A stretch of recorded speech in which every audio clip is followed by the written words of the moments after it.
Manželia by si mali všetko hovoriť. Kde si som zachytil múdru myšlienku?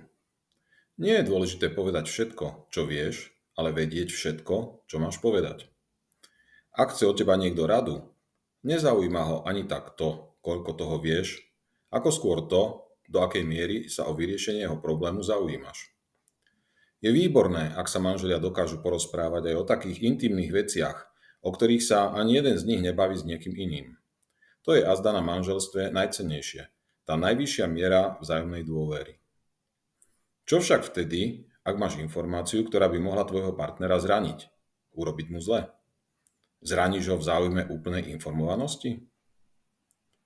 Predstav si, že Kvetka je tvoja milovaná manželka a Betka je jej kolegyňa, ktorá sa pozná s Jarkou, bufetárkou, s ktorou si vždy rád pokecáš pri nákupe šalátov.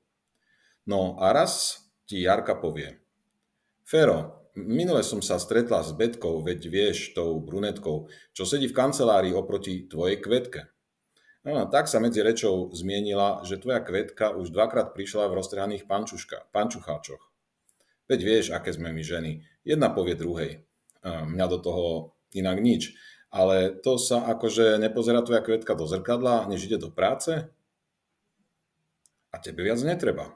Ako správny manžel vletíš večer domov do obývačky a spustíš na svoju ženu. Ty sa fakt nevieš normálne obliekať? Pozrieť sa do zrkadla? Mám to zapotreby, aby som počúval od iných, ako vyzeráš, a hanbil sa za teba? Výborné, že? Ako sa ti konečne uľavilo. Ale manželke asi nie. Môžeš byť však aj iný správny manžel, ktorý vie, čo má povedať. Prídeš k manželke večer do obývačky, dáš jej pusu a z tašky vytiahneš nejaké nové, sexy pančušky. Potom ju požiadaš o módnu prehliadku.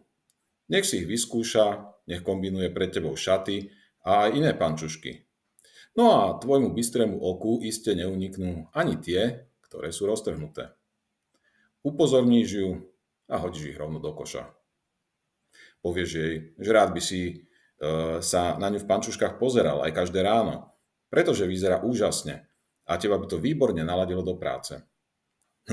Ver, že sa začne ráno pozerať na seba v zrkadle dôslednejšie. A ešte ťa bude aj milovať. Zhrnutie. Intímny rozhovor medzi manželmi je prejavom ich vzájomnej dôvery. Skôr, než niečo povedať, treba si uvedomiť, čo to spôsobí. Hovoriť má význam len to, čo vedie k žiaducemu cieľu.